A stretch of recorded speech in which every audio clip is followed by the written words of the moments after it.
I believe that to serve all students in an equal way, we must treat them as the individuals that they are.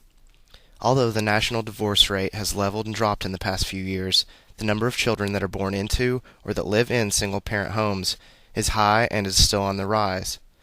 This fact has a significant impact on how educators and future educators, such as myself, will teach current and future generations of children.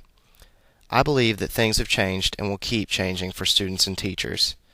We know that, in this time of economic crisis, unemployment is high and that this causes a strain in the home environment as well.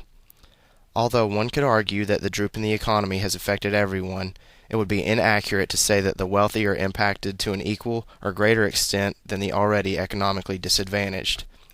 How do we respond then, as educators, when more and more students come to school with extra strain from their home lives as a result of the economic downturn?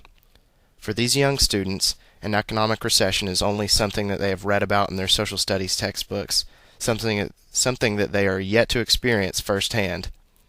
There have always been the economically disadvantaged throughout history, but the current recession is affecting everyone in one way or another, and they are all affected negatively.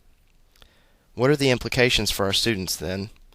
The fact is that having jobless caregivers that are looking for work in the home can have a highly detrimental effect on students in the home and at school. Unemployment breeds anxiety, stress, and pressure in the home, all of which have an impact on the child or children in that home. This is something that educators must consider on a more regular basis than ever.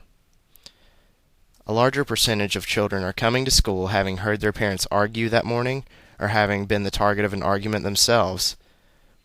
We know that when major distractors at home interfere with school as an institution, a child's school performance will undoubtedly suffer. This, I believe, is when a teacher becomes so much more important than a vessel for learning. The social and emotional presence and support of a teacher are often more important to a child that suffers at home than the cognitive portion of school. For a child to know that they have a caring teacher to confide in is a great asset. Therefore, our teachers must become more versatile than ever before in an attempt to prepare these young minds for learning. When a teacher is so engaging and uplifting that he or she can take students' minds away from their problems at home for a 7-hour school day, the teacher's job becomes much easier and the child's learning gains will be greater as a result. I personally believe that this is just important, if not more important, for a teacher to be able to identify with students on a personal level than it is for the teacher to have an outstanding mastery of content knowledge. While teachers clearly have the responsibility of conveying knowledge to young minds, the effectiveness of this conveyance of knowledge rests on the student's perceptions of the teacher. A teacher cannot go to school with a frown and expect his or her students to return a smile. Happiness is contagious, and the teacher should do his or her best to share that with the students.